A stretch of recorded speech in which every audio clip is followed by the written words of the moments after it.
C'était un matériel qui est précieux, innovant, dont on avait besoin. C'est un projet important pour l'université parce que c'est un projet qui est d'emblée à un niveau européen. Il n'y a pas une journée depuis une semaine où nous n'avons pas reçu de dons.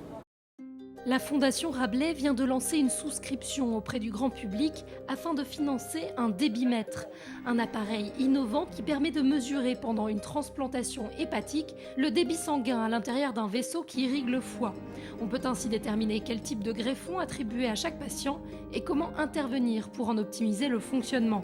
Cette technologie de pointe est déjà utilisée à l'hôpital Trousseau qui en dispose d'un en prêt depuis 6 mois. Son utilisation a radicalement changé la pratique de l'équipe médicale. Sans ce débitmètre, on n'avait que des approches totalement subjectives. Le risque, c'est qu'il y ait une insuffisance du débit, et en particulier pour les organes qui sont transplantés. Et dans ce cas-là, cela se traduit par un dysfonctionnement post-opératoire immédiat. Et de ce fait, une prolongation de la durée de séjour en réanimation. Parfois même, on est amené à regreffer ces malades, donc à reconsommer un autre greffon à la collectivité et parfois même de perdre certains malades, hélas. Grâce à la Fondation Rabelais et ses donateurs, l'hôpital Trousseau sera le 2e centre de France équipé d'un débitmètre.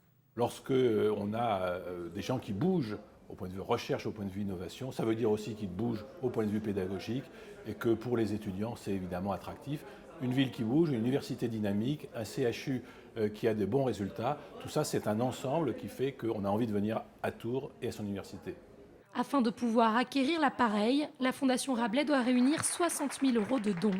Notre espoir, c'est le plus vite possible, mais nous pensons raisonnablement que dans le dernier trimestre de cette année, nous devrions pouvoir l'acheter. La Fondation Rabelais compte sur la générosité des entreprises et des particuliers.